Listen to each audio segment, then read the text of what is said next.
Hey, this is Emily at Oz Inflatable Kayaks. I have here the Quest Solo and I have the Odyssey Solo. Now, these are both really high quality inflatable kayaks from Jaspara. If they're both excellent, which is the right one for you? So we're going to go through what's different about these kayaks, help you to make a good choice. The first and probably, in my opinion, the most important factor is the weight. The Odyssey Solo comes in at 15.2 kilograms. That is not very heavy for an inflatable and it's not very light for an inflatable. It's kind of somewhere in the middle. As you can see, I can lift it. It's not as easy though as lifting the 12.2 kilogram Quest Solo. This one is a doddle, super easy.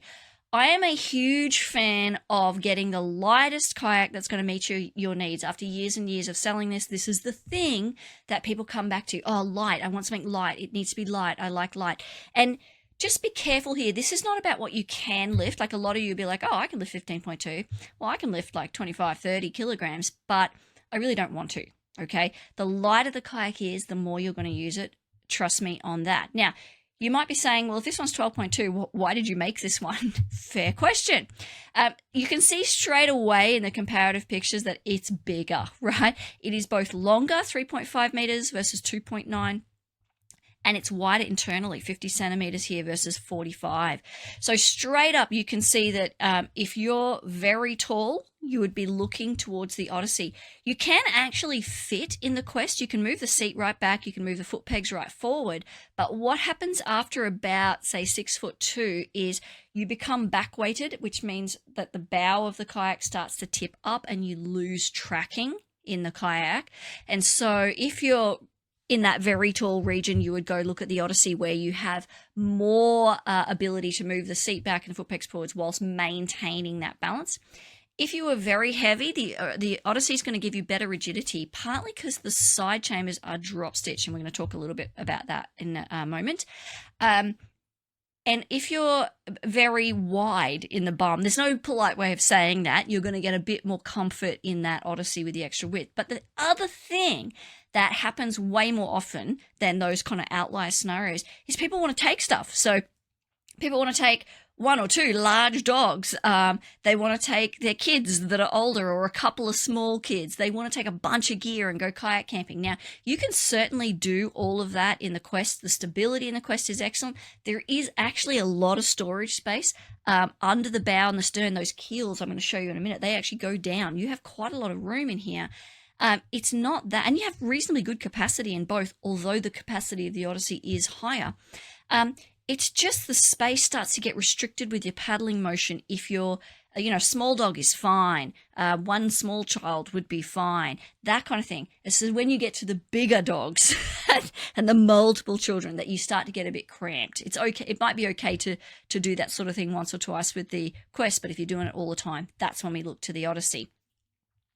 Now, drop stitch I mentioned, so the side chambers here do look different because you'll notice that even though this has a smaller internal width, the external width is wider on the Quest. It's because it has inner tubes on the side, whereas this one has drop stitch chambers. So drop stitch is where the chamber is stitched top to bottom all the way through, and you can inflate it to high pressure and it will maintain that flat shape and become very rigid. It's what they make inflatable stand-up paddleboards out of. So if you can imagine all a person's weight standing on one point and the board is rigid. Now, they both have drop stitch floors, so they're both very rigid in the floor. What happens when you get drop stitch side chambers is you get extra rigidity, and that is one of the main reasons the capacity is higher on the Odyssey. You will still get really good rigidity out of the Quest. You just pump those side chambers up to the slightly higher PSI. But in the very high weight ranges, the Odyssey is superior. Now, what you'll also notice, though, is the sides are lower on the Odyssey to the Quest, and this has a couple of implications. One of them, for me personally, is the paddling motion is different. So normally you get better paddling with a narrower kayak, right? It's a more natural motion. You can involve your whole body. But actually, the Odyssey, the high side chambers kind of, for me, it's not quite as natural as the Quest. Now, this is a personal thing. You might find it totally fine, but it's something to note. The other thing that happens with the high side chambers is you have more wind effect in the Odyssey. And that's partly because the sides are higher, but also it's longer. And you've got, therefore, more surface area for the wind to kind of blow you, if that makes sense.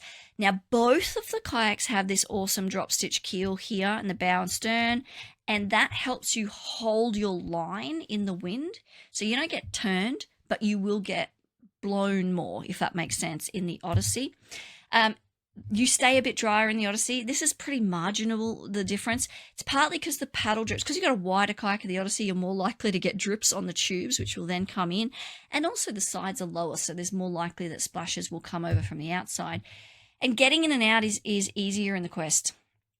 Okay, it's got these side tubes here. You can literally turn around and just like flop yourself into it. Because the Odyssey has side walls, it's harder to flop yourself into it. Once you are in it, very stable. Dogs, kids, fishing, absolutely no problem. That's why we made it a bit wider, so that you could do those activities. However, just be careful getting in and out. And if you have like a bung knee or something and you're worried about the getting in and out, that's where I would steer you towards the Quest. Now, I mentioned the wind effect. That's a bit of an offset to the performance. So what we've got here are what's called a drop stitch keel. These are keels on both these kayaks.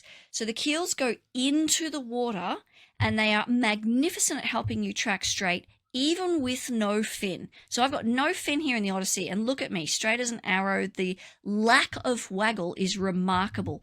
Now, we would expect that from a longish kayak as well. That helps, and so the Odyssey does have a slight advantage in tracking, but the Quest itself is still very, very good at the tracking. If you look at the front on shot, you'll see it in a moment. Where are we? You'll be surprised. Look at the lack of waggle here. So it's still excellent. So although it's waggles slightly more than the Odyssey, I only know that because I'm paddling both, right? If you got the Quest, you'd be like, wow, this thing goes really straight. And like I said, the Quest is less wind affected, so there's kind of a bit of a trade-off there. And the Quest is lighter, which means you accelerate faster. Okay, so both excellent kayaks in terms of performance. I'm not sure for me that performance would actually be a decision point, even though there is a slight difference there. 6.5 minutes setup for the Odyssey, 4.5 minutes for the Quest. It's simply because the Odyssey is bigger and higher pressure, so there is more air to pump in. The process is exactly the same. For me personally, this would not be a decision point. I would make sure I got myself an electric pump, and just make the decision based on, and this is where I'm kind of trying to sum this up for you. I would choose the Quest because it's lighter. Right? We always want the lightest kayak you can get that meets your needs. So I choose the Quest because it's lighter, unless you are very tall. Then you want to look to the Odyssey. Unless you are very wide and or very heavy, in which case you want to look towards the Odyssey. And unless you want to fit a lot of gear in, like either gear, kids, large dogs. I had a customer the other day who was not a large person, but they wanted to take a large dog and they wanted to take them every time they went out. But if you want to be comfortable, if you want to have a good paddling experience, that's where the Odyssey shines. Now, both kayaks have the adjustable foot pegs, which are awesome. They both have front and rear deck lifts, so you don't have water dumping in your kayak. They both have front and rear bungee and D-rings. They both have the Rubik seat with the extra stiff back, the double adjustment point. They both have high D-rings, so you're being pulled forwards with your support, not down. They both have the removable seat. They both have internal handles. You can't quite see it on the screen here, but they both have a D-ring for your paddle leash. So they're both very feature rich. They both have the fin box. You do not need to use a fin with these kayaks, but you may wish to attach a propeller. They both have the reinforcement on the keel, so you can pull your kayak up on the rocks and whatnot. They both use the high quality drop stitch and the high quality PVC tarpaulin hull. They're both made in the same factory by the same dedicated team who are very meticulous and careful in their work. They're both set up for 7 days and left inflated so that we know that they're holding air really, really well. That's the Odyssey range at the back there. So lots of similarities. Like I said, to break it down, the Quest is lighter, the Odyssey is bigger. Go forth and enjoy. Now, if you're still stuck, get in touch. This is Emily at Oz Inflatable Kayaks. We'd be delighted to help you make a decision.